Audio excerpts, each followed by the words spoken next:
I never was that type of person to be like, I want all the attention, I want that light on me because I'm the champion. Right. And like, pass it down, you know?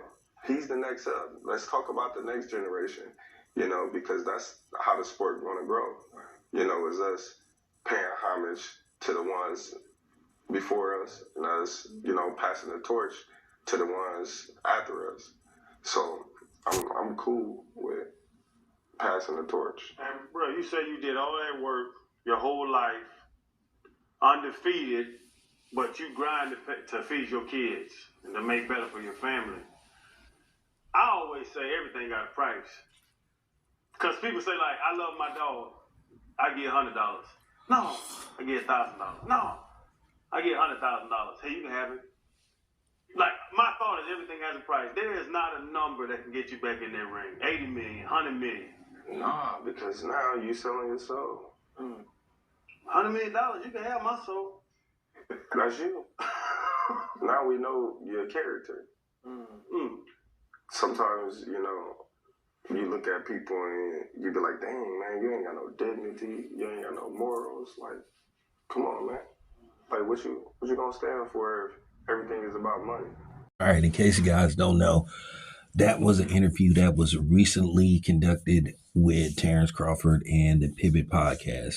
And basically, Bud had to lightweight check Channing Crowder for basically saying that, well, he should just do anything for money. And that was a very uncomfortable moment. It's a little bit cringeworthy to hear him say, well, for $100 million, you can have my soul. I mean, Channing, what else would you do for $100 million? That's real suspect. Now, I can go really deep, or I can take this to another level, but I'm going to be cool for right now. But to hear you say that, that's unfortunate. I wouldn't do everything or just anything, every and anything for $100 million. And to be honest with you, by today's standards, $100 million ain't really that much compared to what it was, 15 years ago. I mean, it's still a lot of money, but still, I mean, let's just keep it a buck. You can't even buy a you can't even buy a professional franchise for, $100 million. So, I'm just keeping it a buck, and it just gotta be said. But to hear him say that he willing to compromise himself, sell his soul, I think he need to understand what the terminology of sell your soul mean. That mean basically sell his soul to the devil, to where basically for $100 million, he willing to rot in hell for all of eternity. Yeah. Channing, not a good look. And Bud just said, hey, well, if you willing to do that, then that's your character.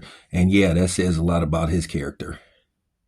Now, you would expect some gold digging woman to say something like that, but to hear a man say that he don't have no pride, he don't have no self-respect, he don't have no self-restraint. Yeah. And the fact that it's somebody that looked like Channing, and you know what I mean by that. But I will give Bud his credit for standing on principle and saying, nah, man, I'm not willing to do just any and everything. And here's this thing. I noticed that there is this effort to try to get Bud to just basically fight till he can't fight no more. At the end of the day, Bud owes nobody nothing. He owes the sport of boxing nothing. He gave his all to boxing. And when he was an active fighter, all he did, for the most part, get attacked by everybody. People that looked like him and people that didn't look like him. And then you got people like Lomachenko, who's allowed to retire. Triple G, who's allowed to retire. Those two guys who have very questionable resumes. But nobody says nothing about them retiring. They can retire in peace, but Bud, he got to stick around. All it come down to is like me and what a lot of other people have stated, that they hate the fact that another black fighter retired undefeated, and they can't stand it. And that's all it come down to. And yeah, I am going there, because beneath the surface, that's what this is really all about. Why you got people like Dana White and other people talking about Bud should come back, trying to pressure Bud into coming back. Bud is on his time. not anybody else's. If he wants to quit, then he can quit. Like I said, the previous 2 fighters that I stated, there was never extensive pressure for them to fight certain people. But they always try to say Bud need to stick around and all this kind of stuff. He's at the top of his game. No, they just want to see him lose that O.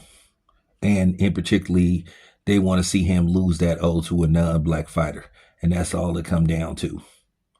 And I'm definitely going to speak on the comments made by one Canelo Alvarez and how stupid he sounds and what an ignorant motherfucker he came across as for making his comments towards Terrence Crawford about a rematch. But stick around. But anyway, I just wanted to put that out there. Yeah, Shannon, that's a really bad look, man. Really bad look. You can laugh all you want because you got embarrassed. Yeah, you tried to laugh it off because your 2 co-hosts were looking at you like, what? Yeah, very bad look. Anyway, appreciate you guys. It's your boy Town. I'm out.